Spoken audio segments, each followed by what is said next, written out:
BJP नेताओं के बयान और उनको खुशी का जो माहौल इस वक्त है वो हम आपको दिखाते जा रहे हैं, लेकिन सवाल यही खड़ा होता कि जीत के पीछे कौन कौन से फैक्टर थे जिन्होंने भारतीय जनता पार्टी के झोले में प्रचंड सीटें एक तरह से डाली हैं। और सोचिए कितने लगभग 25 सालों बाद यहां पर पूर्ण बहुमत से किसी की सरकार, किसी का मेयर अब बनता हुआ दिखाई दे रहा है। यानी प्रचंड बहुमत से जितने भी निगम चुनाव हुए हैं उन सभी में। अच्छा, पंकजा मुंडे क्या बोल रही है एक बार सुनते हैं, फिर चलते हैं मेहमानों के पास।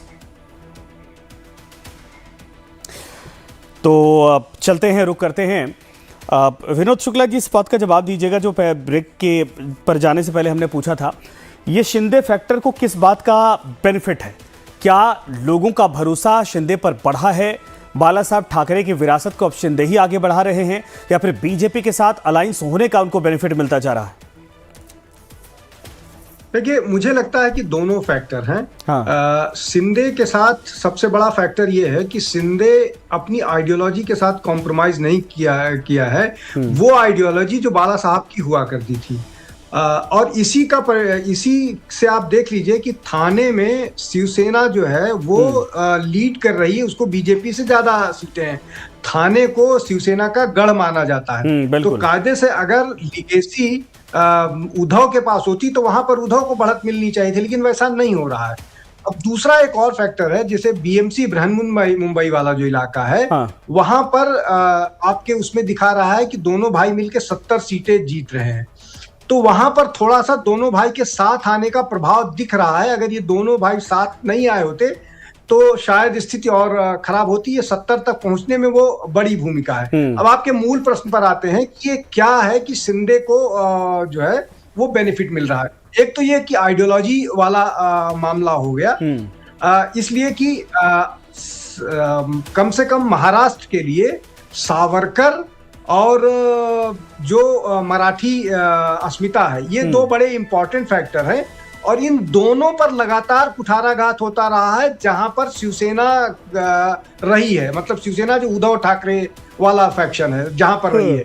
तो जब आप अपने आइडियोलॉजी को, अपने आइडियोलॉग्स को, अपने जो जिनको आप अपना मेंटोर या जिनको आप वो आइडियोलॉजी का आधार मानते हो, उन्हीं की आलोचना, उन्हीं की अवमानना आप आंख बंद करके आपके सामने कोई करता रहेगा तो लोगों का जो है विश्वास वो टूटा है। और उस विश्वास को एकनाथ शिंदे ने मजबूती के साथ भुनाया, पकड़ करके रखा।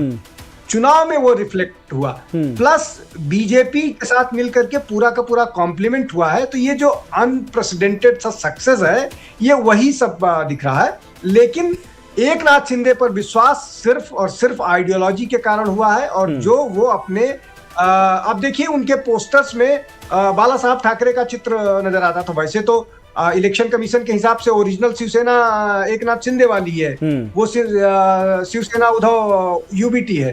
तो ये जो मसला है, आइडियोलॉजी कम से कम महाराष्ट्र में, और वो पार्टी जो आइडियोलॉजी के नाम पर ही खड़ी हुई हो, वो अगर आइडियोलॉजी को छोड़ेगी तो निराशा होती है। और वही निराशा बाकी जगहों पर जहां पर 0 दिख रही है शिवसेना यूबीटी, या जहां पर 1, 2 या 5 नंबर में दिख रही है, वो इसीलिए। हालांकि मोटे तौर पर यह माना जाता है कि मुंबई के आगे शिवसेना का प्रभाव नहीं होता है, तो आप पुणे में एक्सपेक्ट भी नहीं कर सकते हैं कि पुणे में वो कुछ करते हुए नजर आए। वहां पर दूसरे लोगों का प्रभाव क्षेत्र है, लेकिन बाकी लोग भी प्रभावी नहीं नजर आ रहे हैं। मतलब अगर आप एनसीपी की बात करें तो वो लोग भी ऐसा कुछ बहुत करते हुए नहीं दिख रहे हैं चुनाव की दृष्टि से, कि एक भी जगह पर कम से कम फॉर्मिडेबल अपोजिशन, जिसको बोलते हैं कुछ बड़ा अपोजिशन के तौर पर दिखे। एक ही जगह अपोजिशन मजबूत सा दिख रहा है, वो है बीएमसी। बाकी कहीं अपोजिशन मजबूत भी नहीं दिख रहा है। बिल्कुल तो ये सारे फैक्टर्स हैं, मुझे लगता है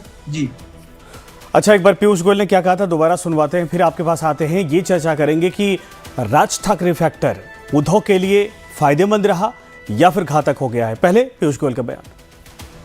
महायुति ने अपना जनता का विश्वास प्राप्त किया है, आशीर्वाद प्राप्त किया है। 29 में से अभी तक के अनुमान के हिसाब से 24 कॉरपोरेशन में महायुति आगे है। आगे आने वाले समय में ये आंकड़ा बढ़ भी सकता है। पूरे महाराष्ट्र की स्थिति देखें तो जो अनुमानित रिजल्ट है वो दर्शाता है कि महायुति लगभग अभी तक के जितने रिजल्ट्स आए हैं उसमें से 2/3 सीटों पर महायुति के उम्मीदवार विजयी हो रहे हैं या आगे विजय की तरफ बढ़ रहे हैं। और महाविनाश अघाड़ी जो कांग्रेस और उद्धव ठाकरे जी, शरद पवार जी, उनको 7-8% सिर्फ सीटों में बढ़त है। जीते जीते हार हार, हम तो डरते नहीं ना, जीत से कभी हमें उन्मत्त हुए ना हार से कभी घर में बैठे। मराठी में कहावत है, उतरणार नहीं मातला नहीं, घेतला वस्त्र छोड़ना नहीं। मतलब जो आप उठेंगे नहीं, मतलब उसको खेत दुख भी प्रकट घर में नहीं बैठेंगे। जो सेवा कार्य है हमारा ऐसे ही चलते रहेगा, जिंदगी भर चलते रहेगा। आएंगे अभी भी आप सोचिए, इतने होने के बावजूद भी हम लोग 72, अभी तो 72 बता रहे, 80 के ऊपर 85-90 तक जाएंगे ऐसा लगता है मुझे। देखते। तो आपने देखा कि नेताओं का भरोसा भी साफ तौर पर इस बात को लेकर है कि हमने काम किया है और काम के बलबूते जनता ने प्रधानमंत्री का हाथ मजबूत किया है, देवेंद्र फडणवीस का हाथ मजबूत किया है। विनोद जी लगातार हमारे साथ बने हैं। विनोद जी, मेरे सवाल ये है कि इस बार ये दोनों भाइयों का जो मिलन हुआ था वो पोस्टर फाड़कर हीरो की तरह एंट्री करवाई गई थी, एकदम बिल्कुल स्टेडियम में सेंट्रल लाइट लगाकर बकायदा दोनों को उस तरीके से दिखाया गया था। ये कितना प्रभावशाली रहा? क्या उद्धव के लिए फायदेमंद रहा या उत्तर भारतीयों का वोट कटा इससे और जो उनका कोर वोट था वो भी छिटक गया? देखिए, मुझे लगता है कि ना फायदा ना नुकसान वाली स्थिति हुई। वो इसलिए हुई कि दोनों भाइयों के साथ आने से कुछ तो जो इनके मराठी वोटर्स थे वो निश्चित तौर पर जुड़े, लेकिन जिस तरह की उद्दंडता राज ठाकरे के कार्यकर्ता करते हैं और जिस तरह की भाषा का इस्तेमाल राज ठाकरे ने वो अन्नामलाई के लिए किया था, उसके कारण जो नॉन मराठी वोटर्स है वो थोड़ा छिटका होगा। अब मैं उसका कारण बताता हूं। देखिए, शिवसेना का जो आंदोलन पूरा शुरू हुआ था, जो उन्होंने नारा दिया था ना, लुंगी उठाओ पुंगी, मतलब वो एक अजीब सा नारा, बड़ा डेरोगेटरी सा था। वो बात बाला साहब किया करते थे, लेकिन उस समय फैक्टर्स दूसरे थे। जॉब सारा छीन लिया था साउथ इंडियंस ने, विशेष रूप से तमिल्स और जो और लोग थे, वो लोग धीरे धीरे अब वहां के मतलब वो तमिल स्पीकिंग नहीं है, वो मराठी स्पीकिंग हो गए। लेकिन इस तरह भाषा उनके कल्चर पर अटैक, लुंगी पर अटैक, मतलब पूरे के पूरे साउथ इंडियन इथॉस कल्चर पर अटैक, तो वो लोग तो निश्चित भागे होंगे। और जिस तरह से मराठी लैंग्वेज को लेकर के पिछले 5-6 महीने से राज ठाकरे की, मतलब एमएनएस के लोगों की पिटाई करते थे, मारपीट करते थे, और वही अगर वो मुस्लिम डोमिनेटेड एरिया में जाते थे तो जब कोई बोल देता था कि नहीं मैं उर्दू ही बोलूंगा या हिंदी ही बोलूंगा, तो भाग आते थे। तो इसको लेकर के भी मन तो खट्टा होता ही है लोगों का, तो वो फैक्टर था। तो कुछ कटे कुछ जुड़े, कुछ दोनों भाइयों को एक आने पर लोगों को उम्मीद जुड़ी होगी। जो लोग शिवसेना के कट्टर समर्थक रहे होंगे उनको लगा होगा कि दोनों भाई आ जाए। शिवसेना से ज्यादा जो लोग दूसरा उत्तर भारतीयों का भी अब राज ठाकरे से कैसा संबंध है वो तो आपको पता ही, इस पर भी आते हैं, लेकिन संजय राउत इस वक्त बोल रहे हैं, एक बार सुन लेते हैं। 100 जगह पर अभी भी हमारी मतगणना शुरू नहीं हो गई है। एक नया सिस्टम लगाया है, नंबर से लगा देते हैं। पहले तो हम एक साथ मतगणना होती थी, अब ये प्रभाग बाद में ये प्रभाग 110, 111, 122 एक कर रहे हैं। ये इसलिए कर रहे हैं कि एक भ्रम जो चल रहा है ना, अभी बीजेपी जीत गई, शिंदे जीत गया, ये जीत गया, ये नहीं है। अभी बीजेपी के और शिंदे के आंकड़े धीरे धीरे कम होते जाएंगे। ये रुझान छोड़ दीजिए। हाँ, मैं ये मानता हूँ कांटे की टक्कर है, टक्कर चल रही है, लेकिन जिस तरह से दिखाया जाए कि शिवसेना बहुत पीछे नहीं है, होने दो ना, होने दो। उनको क्या है, महाराष्ट्र में उनके लोग जीते हैं और जो महानगर पालिका है, लेकिन मुंबई की बात रात को 12 बजे तक ये मतगणना चलती रहेगी।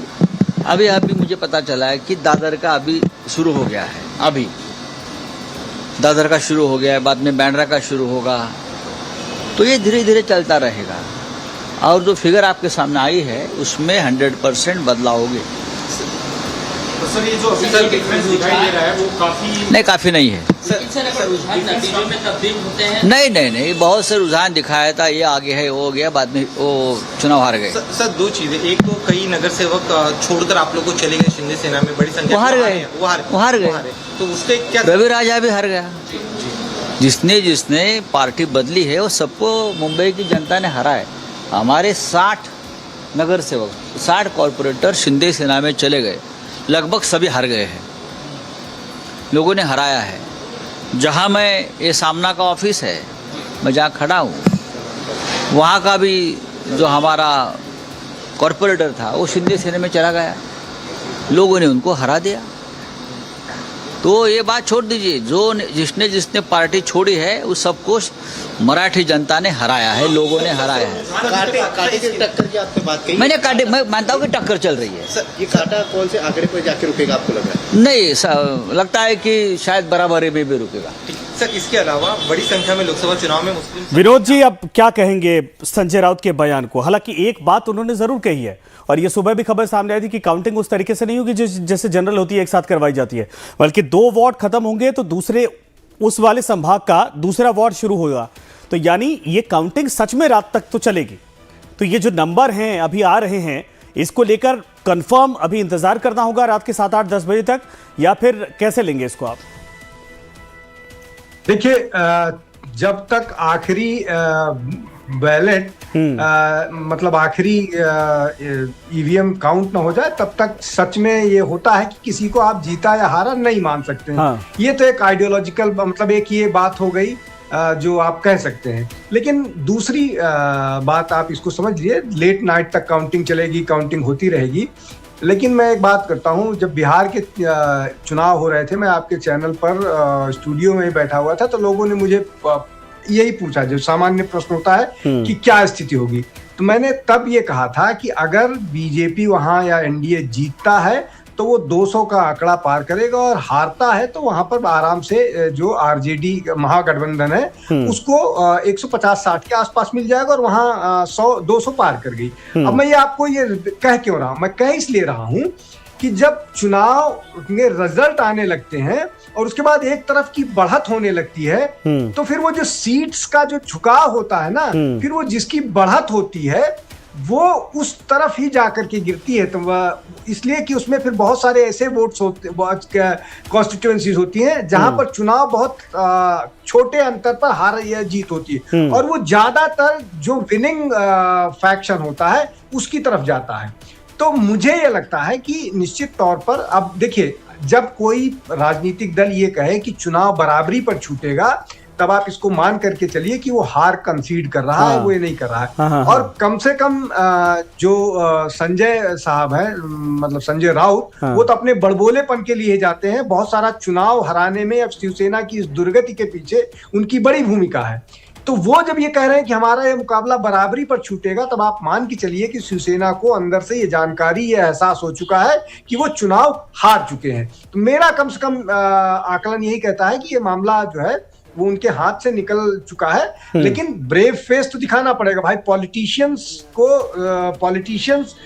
के इस बात की तारीफ की जानी चाहिए, और इसीलिए वो पॉलिटिशियन होता है। हम आप शायद ये कर भी ना पाए कि वो ब्रेव फेस दिखाना पड़ता है, और संजय राउत ब्रेव फेस दिखा रहे हैं कि वो मजबूती के साथ अभी चुनावी मैदान में है। इसके लिए उनकी तारीफ की जानी चाहिए, लेकिन उनकी तारीफ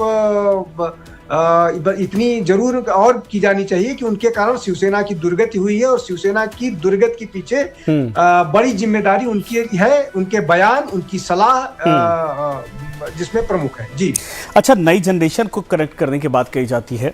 आदित्य ठाकरे कहा जाता है कि उसी पीढ़ी से आते हैं, वो लोगों को कनेक्ट करने की कोशिश कर रहे हैं। लेकिन एकनाथ शिंदे का उभार जिस तरीके से अचानक हुआ, मुख्यमंत्री बने, बगावत किए, मुख्यमंत्री बने, उसके बाद वो बीजेपी के साथ बहुत सही तरीके से कहा जाए कि जोड़ी बनती हुई दिखाई दे रही है।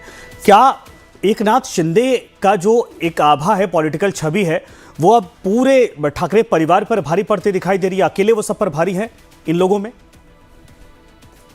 देखिए, एक तो ये मतलब मेरा अपना मानना है कि अगर कोई कम उम्र का व्यक्ति है तो वो अपने उम्र के लोगों के साथ बेहतर कनेक्ट बैठा पाएगा ये मतलब ये थोड़ा सा फेलिसियस है, मतलब ये थोड़ा सा जरूरी इस पे नहीं है, मुझे मतलब। संदेह डाउट होता है।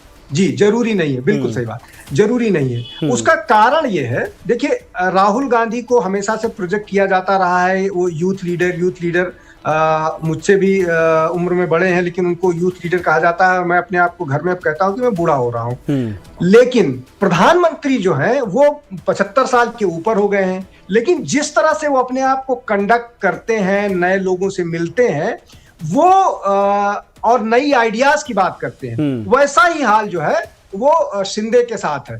शिंदे भी देखने में बहुत परंपरागत पॉलिटिशियन, ट्रेडिशनल पॉलिटिशियन लगते हैं, लेकिन वो कनेक्ट करते हैं नए लोगों के साथ और उनको कॉम्प्लीमेंट करते हुए उनके मुख्यमंत्री हैं। तो ये जो एक कॉम्बिनेशन बनता है ना, वो उम्मीद जताता है।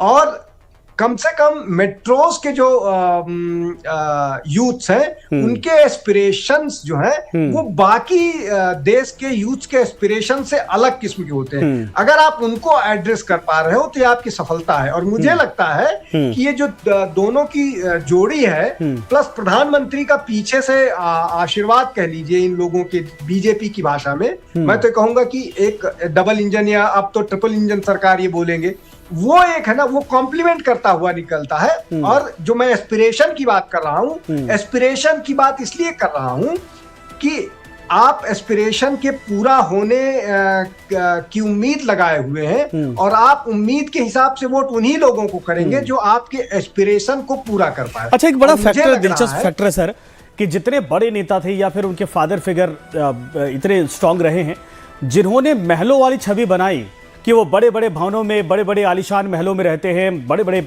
उनके घर हैं, वहाँ से निकलते हैं, कुछ मिनट कार्यकर्ताओं से मुलाकात करते हैं, लेकिन वो पार्टी में एक मजबूत सर्वोसर्वा के तौर पर है।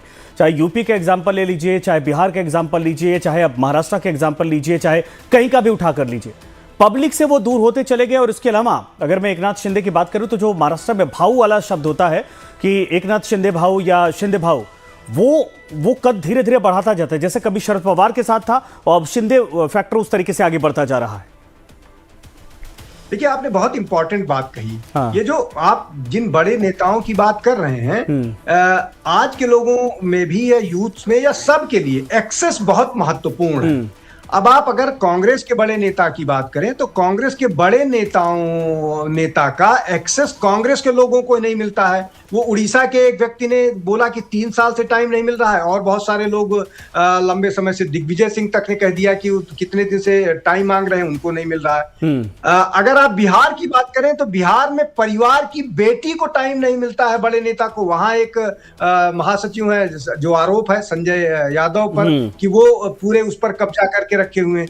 अगर आप मुंबई की बात करें तो वहां भी लगभग स्थिति है, वहां पर ये संजय राउत साहब का कब्जा है, बाकी लोगों को एक्सेस नहीं मिलता है। तो जब आप इस तरह के जिसको आप बोलते हैं कुकून में रहिएगा, इस तरह के जहां पर आपसे कोई मिल नहीं सकता है और अपनी बात नहीं रख सकता है, तो निश्चित तौर पर आप जो विषय हैं जनता के, जो लोगों के विषय हैं, जो लोगों की समस्याएं हैं, उनसे दूर चले जाते हैं और आप उनको एड्रेस नहीं कर पाते हैं। और जब आप लोगों के पास उनकी बात नहीं सुन पाइएगा, उनके प्रॉब्लम्स नहीं समझ पाइएगा, जनता के विषय की समझ आपको नहीं होएगी, तब आप आर्टिफिशियल इश्यूज उठाइएगा, तब आप इनऑर्गेनिक विषयों पर बात कीजिएगा।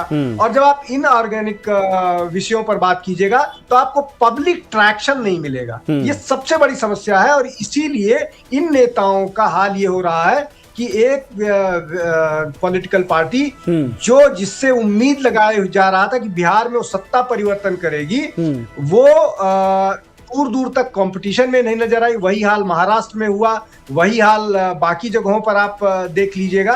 तो मुझे लगता है कि आपका प्रश्न बहुत वो था कि आपको जनता से दूरी जो है वो खत्म करना पड़ेगा, चाहे जितनी टेक्नोलॉजी आ जाए, चाहे जितने AI आप इस्तेमाल करने लगे। जनता से आपने दूरी बनाई कि जनता ने आपसे दूरी बनाई, आपने जनता से दूरी बनाई आपसे, तो ये तय है। तभी तो कह रहे हैं ये महलों बंगलों वाली छवि जिसके साथ चिपकी है उसका बंटाधार होता दिखाई दे रहा है पिछले कुछ चुनाव से भी, और ये बीजेपी के नेता समझते हैं। इसलिए जितने बड़े कद के नेता है वो भी पब्लिक के बीच में रहते हैं और 24 आवर्स कहा जाता है कि राजनीति करने के लिए वो जाने जाते हैं। अच्छा, जो मैंने दूसरा सवाल इसमें जोड़ा था कि एकनाथ शिंदे में वो जो भाऊ वाली छवि बनती जा रही है, वो क्या महाराष्ट्र में महसूस की जा रही है? नहीं, बिल्कुल बिल्कुल। जो देखिए, उनकी छवि आप पिछले चुनाव का उनका एडवर्टीजमेंट देखिए, जो वो प्रचार चलता था कि वो ऑटो में घूमते थे और फिर उनको ऑटो चलाते थे,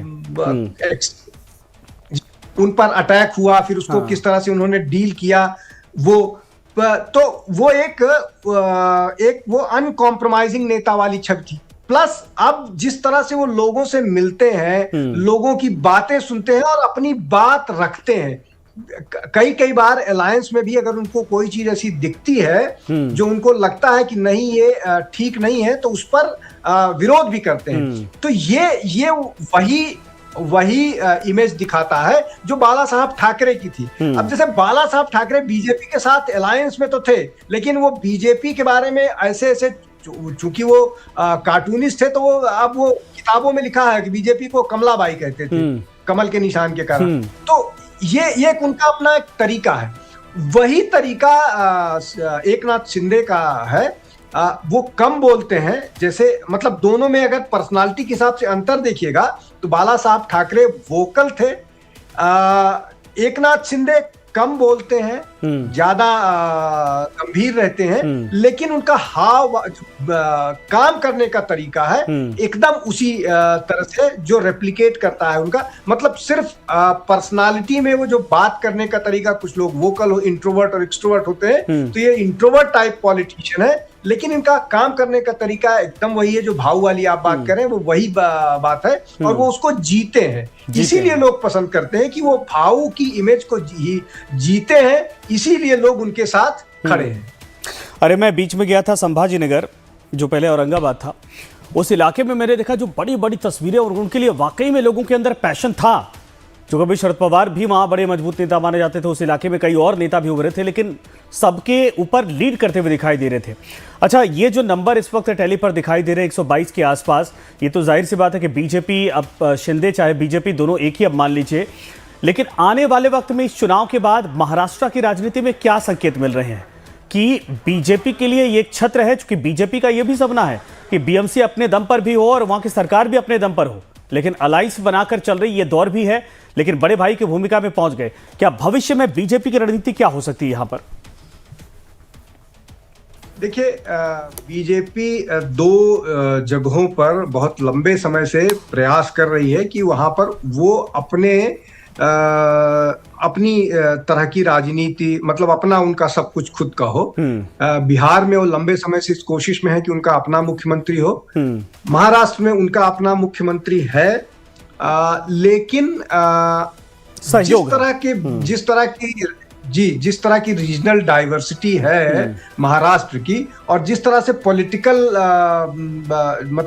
जिस तरह की पार्टीज हैं या पॉलिटिकल लीनिंग्स हैं लोगों की, जनता की, मुझे लगता है कि बीजेपी लीड रोल में तो होगी, लेकिन कम से कम अभी एक दो चुनाव में वहां पर ऐसा नहीं होगा कि शिवसेना का अस्तित्व खत्म हो जाएगा और बीजेपी अपने साथ। बीजेपी को चलना तो शिवसेना के साथ ही पड़ेगा। कम से कम मैं अगला चुनाव तो ऐसा ही देख रहा हूं। उस अगले चुनाव के बाद कुछ कह पाने की स्थिति होगी, लेकिन अभी मुझे लगता है कि बीजेपी को तालमेल के साथ ही चलना पड़ेगा। और इसी तरह का मैसेज दोनों को केंद्र की तरफ से आया है। मेरी जो जानकारी है, मैं जितना जो मैं इंटरैक्ट करता हूं, वहां से मुझे भी सूचना इसी तरह की है कि दोनों को, एकनाथ शिंदे को और सही बात करें कि समन्वय बनाकर चलना होगा और एकजुटता का मैसेज देना होगा। लेकिन सवाल है कांग्रेस का क्या होगा?